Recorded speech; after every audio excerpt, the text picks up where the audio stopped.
Hi, Steve Craig here. Thanks for joining me today. I want to show you a technical study that I keep an eye on. It was designed by John Bollinger around 40 years ago, and it's aptly named Bollinger Bands. When John first started his work, most people assumed volatility was relatively static, meaning that it didn't change much over time.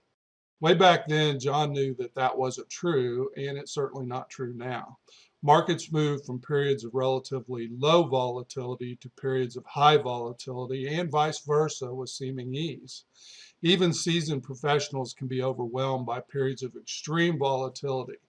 Simply stated, Bollinger Bands help identify whether prices are high or low on a relative basis. Let's take a look at crude. First, Bollinger Bands are easy to understand and come pre-programmed in many common software charting packages. The bands are set 2 standard deviations above and below a moving average. A 20-day moving average is considered the norm, but like most indicators, that level can be tweaked to user preference.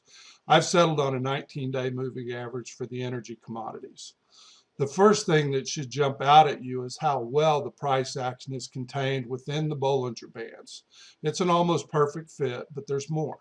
Note how the market hugged the lower band as prices descended to the late 2018 low, and you see just the opposite as the market reversed and rallied to the 2019 high.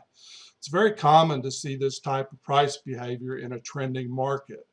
When price exceeds the bands, it's often a signal that the market has moved too far too fast and that a counter trend reaction is due. During periods of prolonged sideways price action, like we've seen recently, prices tend to traverse between the Bollinger Bands.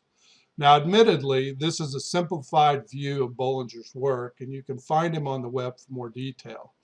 I will say that it's a common misconception to think buy or sell signals are triggered when prices reach or exceed the upper or lower bands, so be careful. A test or break of the Bollinger Bands will often accompany a price turn, yet the better reversal signals come when the test or break coincides with an Elliott pattern that can be counted as complete, particularly when it's accompanied by a clear-cut case of price momentum divergence on the relative strength index and/or stochastics. That's one more reason why I keep an eye on this indicator.